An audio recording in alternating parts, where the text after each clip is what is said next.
ఆ దినమున మీరిలాగ అందురు, యెహోవా నీవు నా మీద కోపపడితివి, నీ కోపము చల్లారెను. నిన్ను స్తుతించుచున్నాను, నీవు నన్ను ఆదరించి ఉన్నావు. ఇదిగో నా రక్షణకు కారణభూతుడకు దేవుడు, నేను భయపడక ఆయన నమ్ముకొనుచున్నాను. యెహోవా, యెహోవాయే నాకు బలము, ఆయనే నా కీర్తనాస్పదము, ఆయన నాకు రక్షణాధారమాయెను.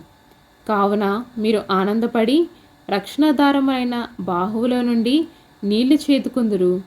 ఆ దినమున మీరిలాగందురు, యెహోవాను స్తుతించుడి, ఆయన నామమును ప్రకటించుడి. జనములలో ఆయన క్రియలను ప్రచురము చేయుడి.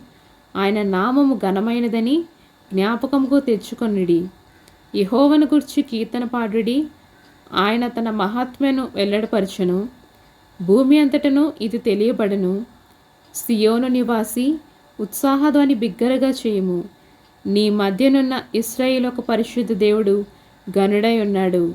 ఆమెన్.